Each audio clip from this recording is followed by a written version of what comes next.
So let's be clear with something from the beginning, because this misconception is probably the number one reason people either dismiss infinite banking concepts or get into it with a completely wrong expectations. IBC is not an investment. Say it with me. It is not an investment. It's not competing with your stock portfolio. It's not trying to beat the S&P 500.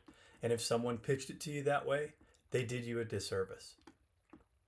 What is it actually? That's what we're talking about today. I'm Jared with Green Dot Wealth. If you're new here, welcome. I'd suggest going back, watching the intro video so you can get to know me a little better. But if you're ready to dig in, let's go. Today, I'd like to reframe the entire way that most people think about IBC. Because once this clicks, everything else I teach on this channel is going to make a lot more sense. When people hear about infinite banking concepts for the first time, the very first question they ask is some version of, what's the rate of return? And I get it. That's how we've been trained to evaluate anything financial. What's it paying? What am I getting back? How does it compare to what I'm already doing? It's not a bad question. It's just the wrong question for our IBC. Because asking IBC, what's your rate of return, is like walking into the architect's office and asking, how much does your blueprint weigh? You're measuring the wrong thing entirely. The blueprint isn't the house. But without the blueprint, you don't have a house. You have a pile of materials and a prayer. IBC is the blueprint. It's the order of operations for how your money moves. And that distinction changes everything about how you evaluate it. So what do I mean by order of operations? Let's go back to math class. Remember the quip, please excuse my dear Aunt Sally? That stood for parentheses, exponents, multiplication and division, and then addition and subtraction. That rule told you which steps to do first. You could take the same equation with the wrong order and get a completely different answer. Your finances work the same way. Most people's financial order of operations looks something like this: earn money, pay taxes, pay bills, spend what's left, maybe save a little, maybe invest a little, hope it works out. That's not a strategy, that's a default. And defaults are designed by someone else, usually someone who benefits from you staying in that loop. What IBC does is give you an intentional order of operations. It creates a system, a foundation, that every other financial decision runs through. Before you invest, before you make a major purchase, before you take on debt, you build the warehouse first, then you stock it, then you put it to work. You wouldn't frame a house before you pour the foundation. You wouldn't wire electricity before the walls are up. There's a sequence. And skipping steps doesn't save time.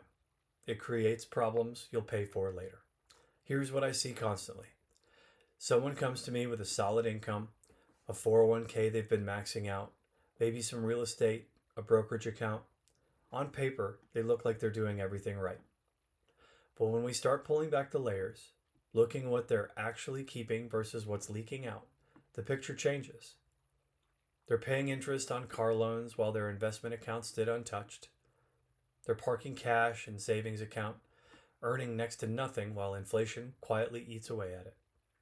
They've got money in 5 different places, none of them talking to each other, no real system connecting them. They built the house without a blueprint. And now they've got a beautiful looking structure with bad wiring, a cracked foundation, and no idea why the heating bill is so high.